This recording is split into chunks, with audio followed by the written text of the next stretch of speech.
Friends, ஒரு சகோதரி எனக்கு இந்த பதிவை வாட்ஸ்அப்பில் அனுப்பிட்டு, அவங்க என்கிட்ட ஜாதகம் முதலே பார்த்தவங்க தான். அவங்க வீட்டில் திருமணத்துக்கு பையன் இருக்குது. அவங்க மனசுக்கு ரொம்ப கஷ்டப்பட்டு இந்த பதிவு பார்த்துட்டு எனக்கு அனுப்பியிருந்தாங்க. அப்புறம் அவங்களுக்கு பதில் சொல்லிட்டேன். உங்களுக்கு இந்த பதிவு பற்றி சொல்லணும் அப்படின்னு நினச்சேன். அம்மாவுக்கு விருச்சிகத்தில் யார் பிறந்தாலும் அம்மாவுக்கு உடம்பு படுத்திக்கிட்டே தான் இருக்கு. மாமியாவுக்கு உடம்பு படுத்தும். இந்த விருச்சிக ராசிக்காரங்களை யாராவது கல்யாணம் பண்ணிட்டு வந்துட்டா மாமியா ஹெல்த் இஷ்யூஸ் வருமானம் வந்தே தீரும். உங்க குடும்பத்துல நீங்க விருச்சிக லக்னம் விருச்சிக ராசியில யாராவது இருந்தா தாயாருக்கு உடல் உத்தரவும் உண்டு, மாமியாருக்கு உடல் உத்தரவும் உண்டு. கல்யாணத்திற்கு பின்பு தந்தைக்கும் மாமனாருக்கும் உடல் உத்தரவும் உண்டு.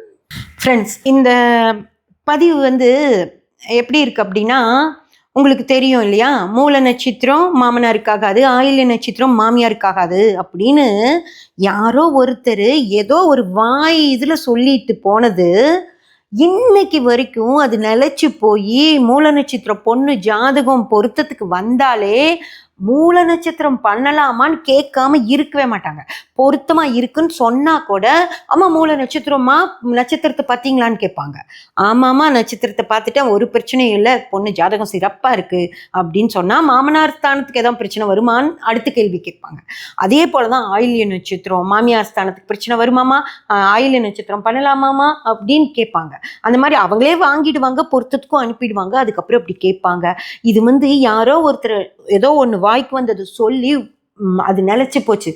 அது மாதிரி இந்த காலத்துல இப்போ விருச்சக ராசி விருச்சக லக்னக்காரங்களை கல்யாணம் பண்ணிட்டு வந்தீங்கன்னா மாமியாருக்கு உடம்பு படுத்தியே தீரும் அப்படின்னு சொன்னோம்னா, அப்போ விருச்சக ராசி விருச்சக லக்னத்துல பிறந்த பெண்களோட நிலைமை என்ன, ஆண்களோட நிலைமை என்ன? பையனை கல்யாணம் பண்ணிட்டு வந்தாலும் அவங்க மாமியாருக்கு உடம்பு சரியில்லாம தானே போகும்.